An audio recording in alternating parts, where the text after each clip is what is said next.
ummanni abdii dhabe kun maal godhuu akka qabu amma qajeelfama argachuudhaaf karaa itti hiriiru akkam akka ta'uu qabu nama itti himu argachuudhaaf qophaa'aa jira waan jedhu waan itti dhagahameef ummanni keenya karaa hundaan bakka bifa adda addaatiin gammachuusaa nuuf ibsaa ture.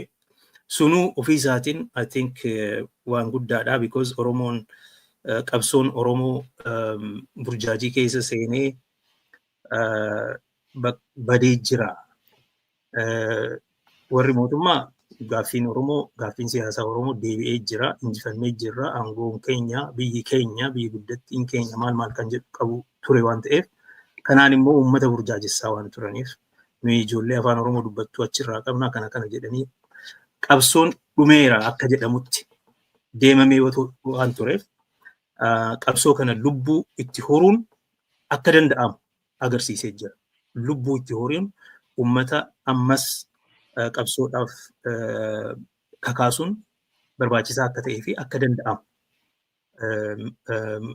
kanaaf mariin akka barbaachisaa ta'e waan agarreedha. I think bu'aa guddaadha jedhee nama ittaanaa dhiifama nan dheeressa. Omaam Saggish Galatoomi jaaltahaa gara keessaniin deebi'a sila yeroo eegaltan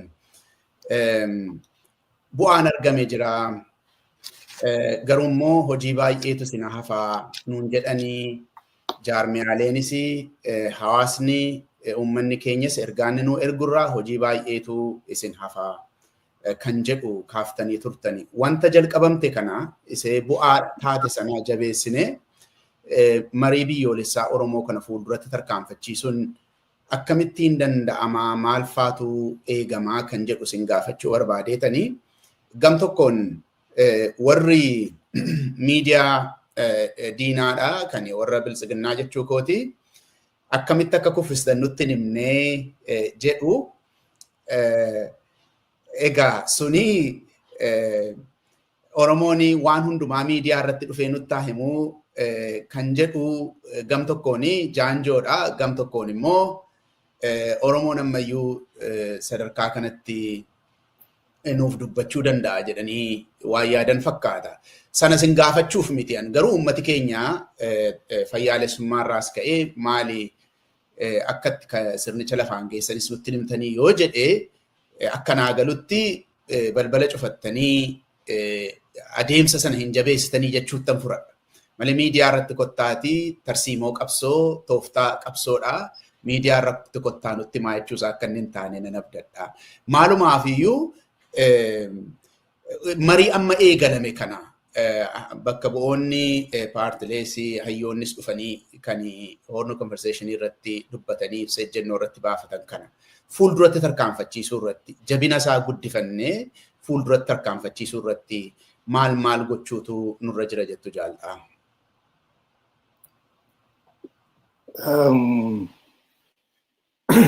Alagaa fi firri walgayii tanarraa yaada adda addaa qabaachuun silaa'uu noormaaluma waama eegamu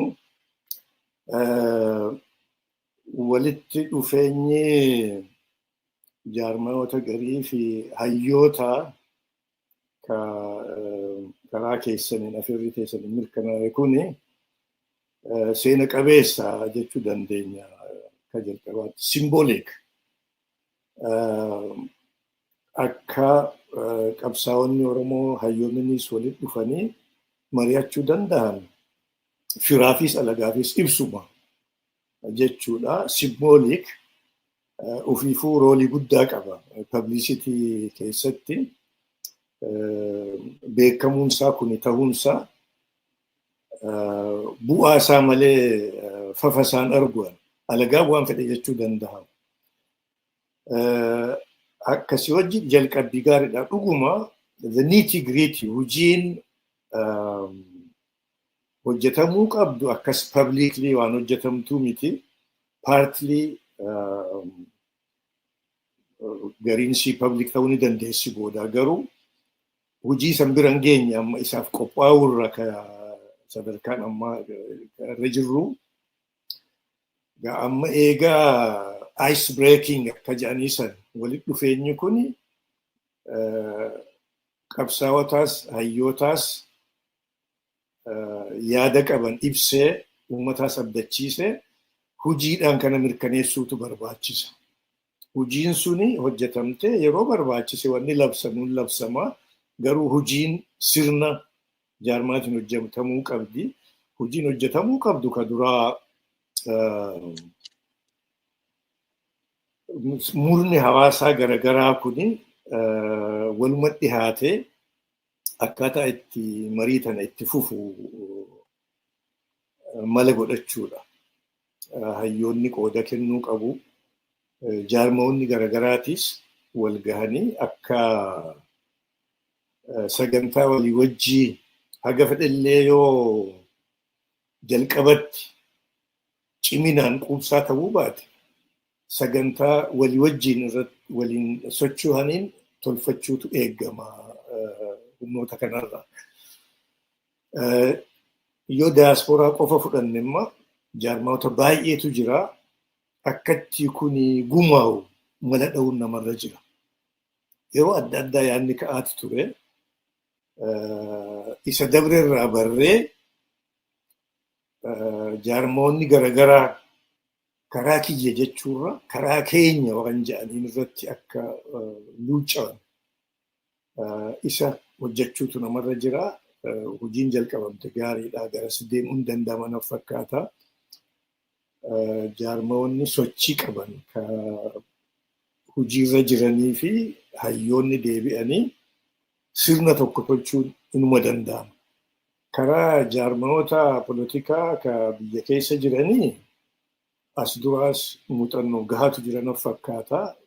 Wal quba qaban hojii isaanii sirnumaa itti godhuu fi waan ce'umsa dhufuuf nama qopheessu hawaasa keenya qopheessu hojjechuutu irraa eeggama ka jenna sani.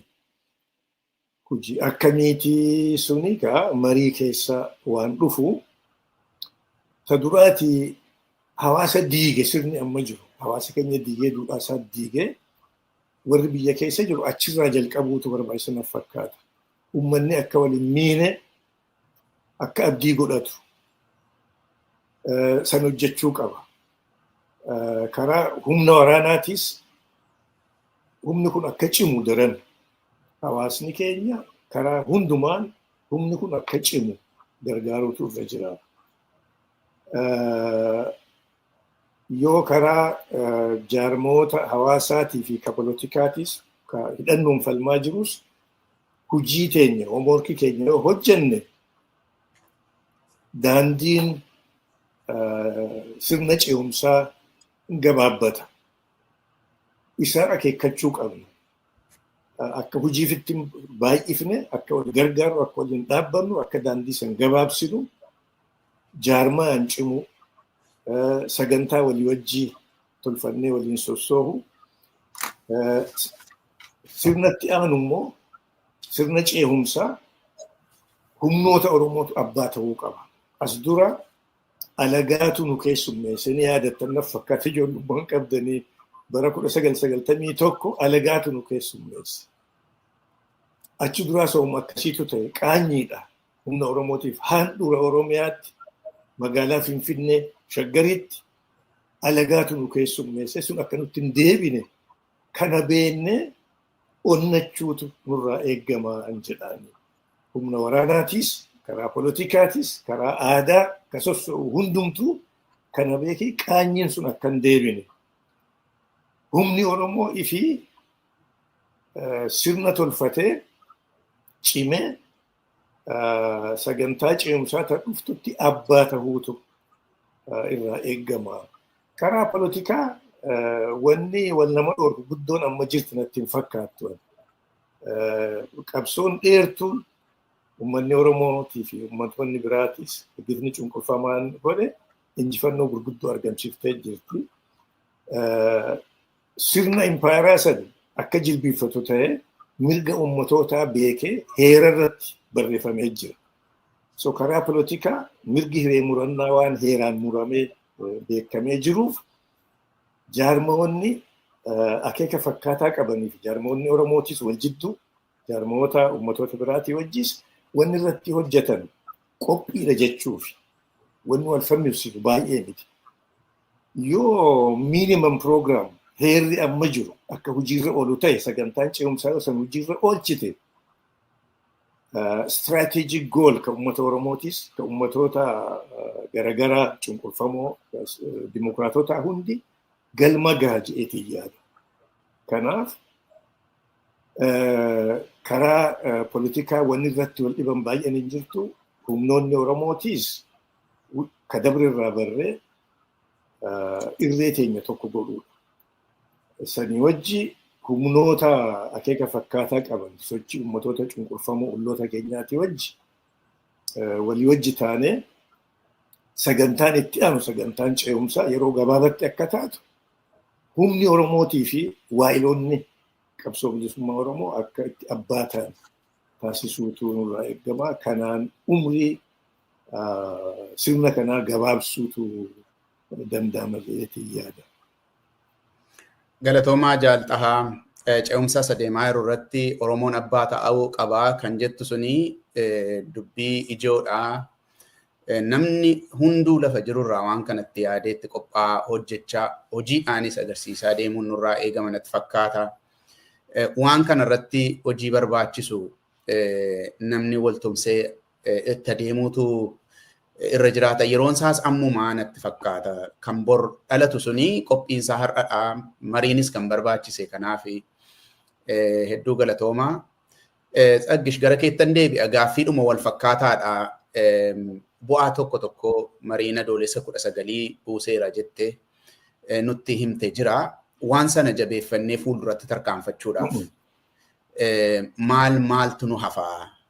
Dadammaqina dhalate sana jabeessuudhaaf walitti dhufeenya deebi'ee dhalataa jiru.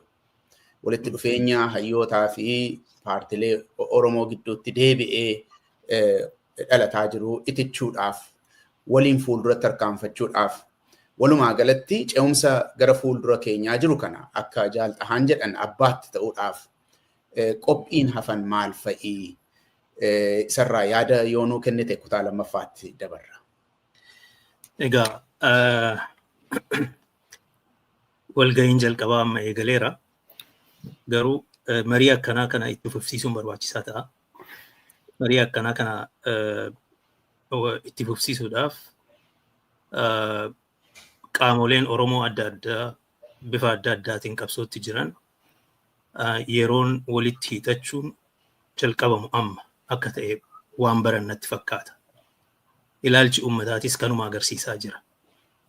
Walitti dhufeenyi kun baay'ee akka ummata gammachiise, akka isaan abdachiise, akka isaan onnachiise arginee jira.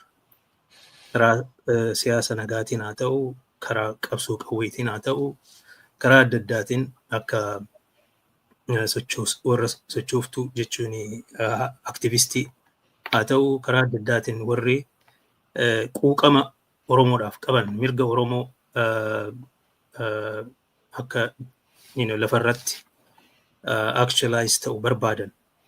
Warri hundi kun walitti hiixachuun barbaachisaa akka ta'e I think waan nu akeekkachiisu arginee jira. So maaltu godhamuu qaba gaafa jennu waan jalqabne kana itti fufsiisuu qabna. Kanaaf ammoo shakkiin jiraachuu danda'a. Wanta adda addaa fedhii yookiin immoo faayidaan garee tokkoo yookiin jaarmiyaa tokkoo hin dagatamaa yookiin tokkotu doomineet gochuuf deemaa kan jedhu wal shakkuun jiraachuu danda'a. Garuu ammatti waan haphii tokko waliigaltee haphii kontentiin isaa baay'ee guddaan ta'an irratti waliigaluudhaaf wajjin hojjechuudhaaf walitti hiixatanii harka wal qabachuun barbaachisaadhaan jedha. So kanaaf ammoo karaa formaal fi informaal ta'een wal arguun wal dubbisuun egeree Oromootiif yaada walii jijjiirachuun tarsiimoo fi tooftaa qabsoo keenyaa akka wal duraa duuba wal faana deemu wal simachiisuun barbaachisaa ta'a ammatti.